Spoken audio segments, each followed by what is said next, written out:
बहू, जरा हंस बोल ले। शहरों में 2 कमरे का मकान ही एक सामान्य फैमिली के लिए किसी सपने के पूरे होने जैसा होता है।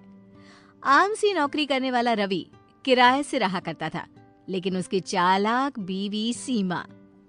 आप अपने पापा को क्यों नहीं बोलते हो गांव का मकान बेचकर यहाँ शहर में घर ले ले? अरे कैसी बात कर रही हो, यहाँ कैसे रहेंगे? वहाँ बड़ा खुला इलाका, यहाँ छोटा सा 2 कमरे का मकान, वो भी ना जमीन में ना आसमान में। पता है, माँ पापा को टहलने का भी शौक है। इस शहर की धूल मिट्टी में कहाँ जाएंगे? नहीं नहीं।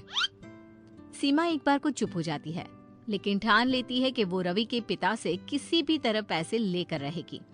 शाम को जब रवि आता है तो बच्चे रो रहे होते हैं। अरे क्या हो गया इन दोनों को, रो क्यों रहे हैं? दोनों अंदर जाओ, मैं पापा से बात कर रही हूँ। दोनों अंदर चले जाते हैं। अब बताओ क्या हुआ, क्यों मारा है बच्चों को? अरे मैं क्यों मारूंगी, पागल नहीं हूँ मैं। वो क्या है ना, सोसाइटी में नया रूल आया है। अब झूले और दूसरे पार्क और मैदान में सिर्फ उन लोगों के बच्चे ही खेल सकते हैं जिनके अपने मकान हैं। किराए पर रहने वाले लोगों के लिए कोई सुविधा नहीं मिलेगी, समझे? उफ, ये क्या, अब क्या करे रवि?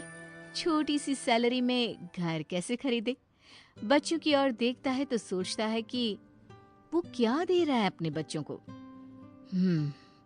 लग रहा है पापा माँ से बात करनी ही होगी, लेकिन फिर वो लोग यहाँ आकर रहेंगे। तुम मैनेज कर लोगी?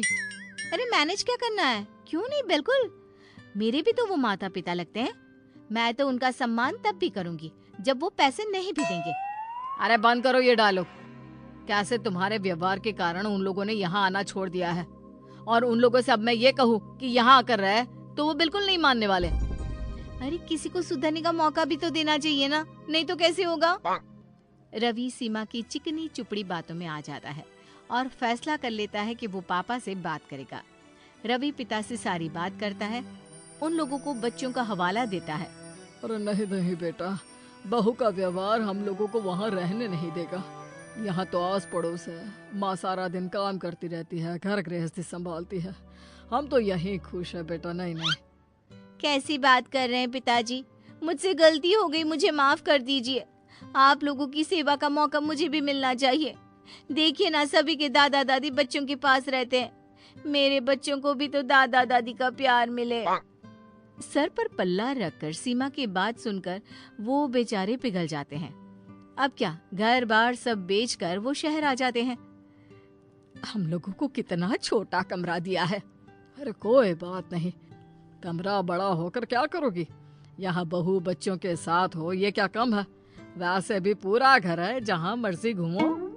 लेकिन जिन सपनों को आंखों में सजाए वो बेटे के घर आए थे, वो ज्यादा दिन नहीं टिकता, कुछ ही दिनों में। भूख लग गई, रात के खाने के लिए बहू ने बुलाया भी नहीं।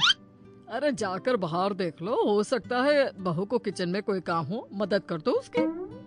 सास कमरे से बाहर आती है तो सामने खाना रखा होता है और बेटा बहू का कमरा बंद। ये खाना किसका लगा है? लगता है बहू रख कर भूल गई होगी। सास बहू के कमरे का दरवाजा खटखटाती है, जो अंदर से बंद होता है। हाँ माँ जी, क्या हो गया? क्यों रात के वक्त में मेरे कमरे का दरवाजा पटक रही हैं? बहू, वो रात का खाना सब साथ खाते हैं, लेकिन आज ना ही तूने हम लोगों को बाहर बुलाया, ना ही खुद खाया। और ये 2 थाली में खाना किसका लगा रखा है? आपका और पिताजी का। और किसका? हम लोग तो खाकर सो भी रहे हैं। आप लोगों का खाना लगा दिया था। अरे लेकिन खाना लगाकर बता भी तो देती। क्यों माँ जी, देख लिया ना, खा लीजिए अब। सास को लगता है जैसे जानवरों को खाना दिया जाता है, बहू वैसे ही हमें खाना दे रही है। लेकिन वो कुछ नहीं बोलती। कहती भी तो क्या कहती? क्या हो गया, क्या सोच रही हो? खाना गरम कर कर खा लेते हैं। तो सास को खाना होता तो बार बार बहू का मुंह देखती। फिर एक दिन ससुर टीवी वाले कमरे में बैठकर टीवी देख रहे होते हैं कि ये क्या है पापा जी, आप अपने कमरे में क्यों नहीं रहते हैं? यहाँ लोगों का आना जाना लगा रहता है। जब आप लोग साथ हैं तो लोगों ने आना जाना भी बंद कर दिया है कि सास ससुर बैठे रहते हैं सारा दिन। बहू, मेरी भी कुछ सहेलियां बनवा दे, सारा दिन घर में बैठे बैठे बोर हो जाती हूँ। घर पर तो कोई हम लोगों से बात भी नहीं करता है। बहू, तुम सारा दिन आस पड़ोस में हंसी मजाक कर लेती हो, कभी कभी हम लोगों से भी बात कर लिया करो। क्या बात करूं आप लोगों से? हाँ, अरे ना हो तो गांव चले जाइए ना कुछ दिनों के लिए, मन लग जाएगा। वाह बहू, जब पैसे और घर चाहिए था तो ऐसे बातें कर रही थी जैसे। हाँ तो अगर यहाँ रहना है तो शांति से रहना होगा, नहीं तो। बहू के डर से अब सास ससुर कमरे से बाहर निकलना भी बंद कर देते हैं। अब एक कमरे में बंद सास ससुर को खाना भी बाहर रखा मिलता, ना कोई बात करने वाला, ना कोई कुछ बोलने वाला। एक बार बाहर से जोर जोर से हंसने की आवाज आती है। लग रहा है कोई आया है, हंसे बोले कितना वक्त हो गया है, काश हम बाहर जाकर हंस बोल लेते। हाँ सही बोल रही हो, चलो बाहर जाकर देखते हैं कौन क्या बात कर रहा है। सास ससुर बाहर आते हैं तो सामने उनके बेटे और बहू जैसा ही एक कपल बैठा होता है। सभी खा पी रहे होते हैं और हंस बोल रहे होते हैं। कपल में से लड़की उठकर दोनों के पैर छूती है। नमस्ते अंकल, नमस्ते आंटी। माँ पापा, आप दोनों कमरे से बाहर, कुछ चाहिए था क्या?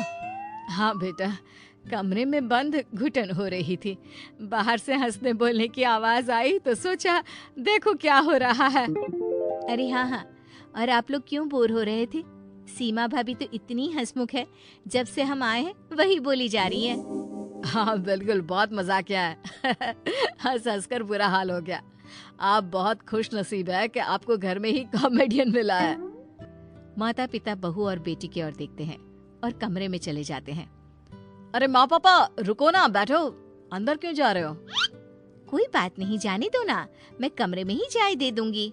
नहीं नहीं, चाय नहीं पीना। तो फिर और कुछ चाहिए क्या आंटी? बहू सास ससुर के बर्ताव से चिढ़ रही होती है, लेकिन मेहमानों के सामने बोलती भी क्या। हाँ हाँ पापा जी, मम्मी जी, क्या चाहिए? बोलिए। बहू, जरा हम लोगों के साथ भी हंस बोल लिया करो, कमरे में लाश की तरह पड़े रहते हैं। जमाने के लिए तो तू बहुत अच्छी है, फिर हम लोगों के साथ ही ऐसे क्यों? ये बोलकर सास ससुर कमरे में चले जाते हैं। भाभी, वैसे ये ठीक नहीं है, जो माता पिता को घर में लाश की तरह रखे और बाहर वालों के सामने अच्छा बने। खैर, आप लोगों के घर का मामला है, चलते हैं हम। सभी वहां से चले जाते हैं, लेकिन बेटा और बहू समझ चुके होते हैं कि अब उन्हें माता पिता के साथ कैसा व्यवहार करना है।